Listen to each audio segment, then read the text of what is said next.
Që Oscar është një skemë e madhe mashtrimi, kjo është e ditur, por që do të ndodhte ajo që ndodhi në këtë Oscar ishte komplet jashtë çdo lloj pritshmërie, qoftë për fituesit, qoftë për atë që ndodhi natën e famshme. Më ndiqni.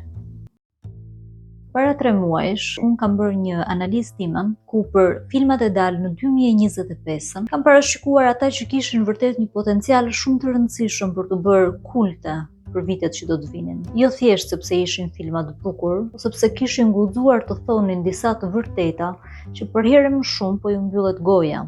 Në këtë Oscar, 3 nga ata filma kanë marrë edhe vlerësimet maksimale, sepse kësaj radhe Akademia nuk mund të mbyllte dot syt. Ishin shumë të fuqishëm për të mos i përfshirë në listat e fituesve. Këta filma janë Sinners i Ryan Coogler, i flet mëkatit dhe lirisë të larë me gjak, nga fillimi deri në fund, të drejtave, fitosh të drejtat e tua. Pastaj është Weapons i Zach Cregger, që flet për pushtetin.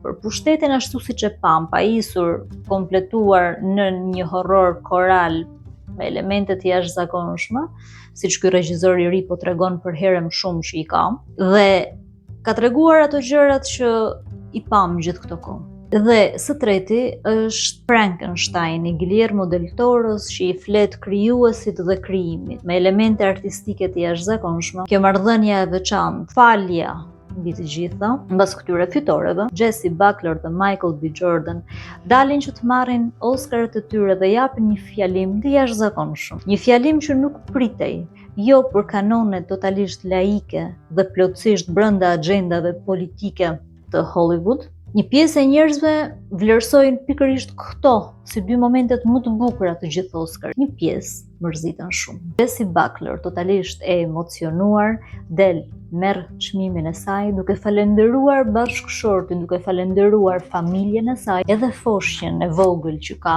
dhe duke thënë me zë të lartë se sa e vështirë është të mund të punosh dhe ndërkaq të kesh një familje dhe fëmijë për të rritur, e megjithatë, pavarësisht gjithë sakrificave, ajo është e gatshme të bëjë shumë fëmijë të tjerë. Krejt e kundërta me atë që kolegët e saj kur kanë marrë Oscarin, kanë përmbushur agjendën e abortit, duke thënë se si kishin sakrifikuar fëmijët e tyre për atë statuj të artë në duar. Jesse i thyen skemat, flet për fëmijë, flet për të bërët fëmijë edhe flet për familjen e saj duke i dhënë rëndësi maksimale në një Hollywood që për herë më shumë frymëzon sistemin që qenë produktiv dhe i suksesshëm në jetë, të duhen statuja dhe para.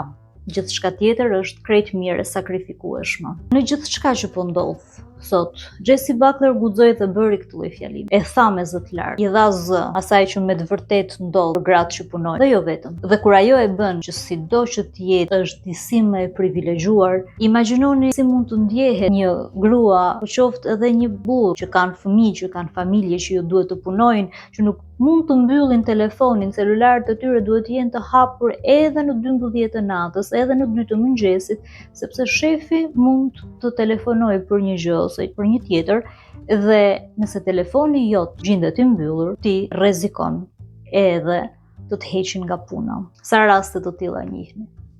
Fatkeqësisht janë shumë. Pastaj del Michael B. Jordan që bën një falënderim special kryesisht për nënën e tij që ka sakrifikuar gjithë jetën e saj për ta sjellë Jordan aty ku është sot. Dhe mbi të gjitha falënderon Zotin. Në Oscar, në Hollywood, ai falënderon Zotin.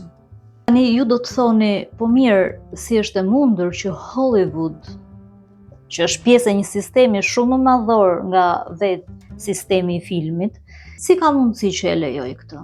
Mbase është pjesë e një agjende, edhe kjo, në marketing, kjo quhet rebrandizim, larje imazhi në rastin e Hollywood, ku në këtë rast përdoret arti, glamuri, e bukura, estetika, karizma, familjariteti me gjëra që ne njohim, që pëlqejmë, që duam, që na bëjnë të ndjehemi të sigurt, siç është familja, siç është besimi.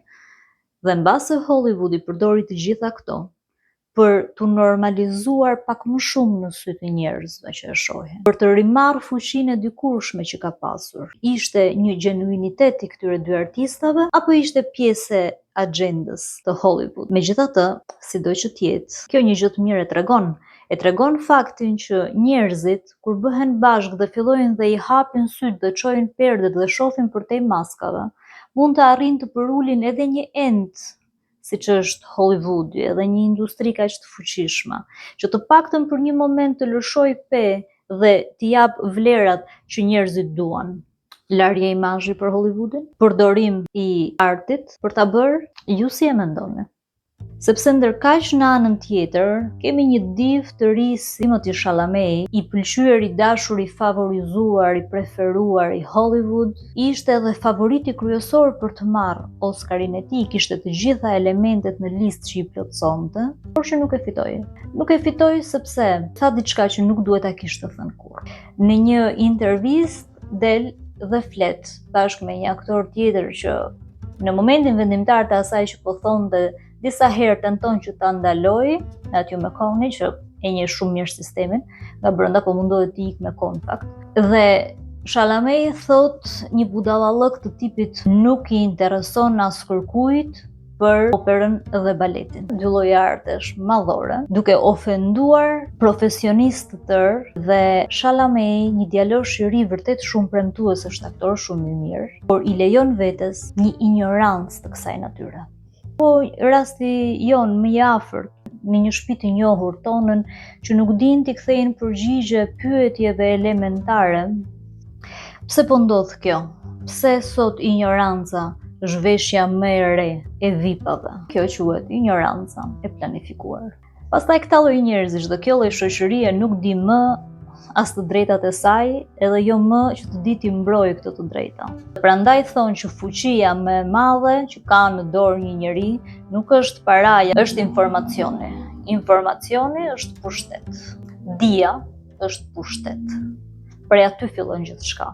Një shoqëri ignorante i shërben gjithkujt për ta manipuluar si të dojë dhe sa të dojë. Por nuk kanë folur ende për filmin që mori edhe Oscaret maksimal, është The Battle of Bucktown Cross me Leonardo DiCaprio, që luan rolin e një burri të shkatërruar me një jetë paranojake, që kupton se çdo të thot shtet i korruptuar deri në palc, që ka fuqi deri edhe mbi çdo frymarrje tonën. Si shkon ky film dhe çfarë bën ky personazh? Kjo do të jetë për videon që vjen.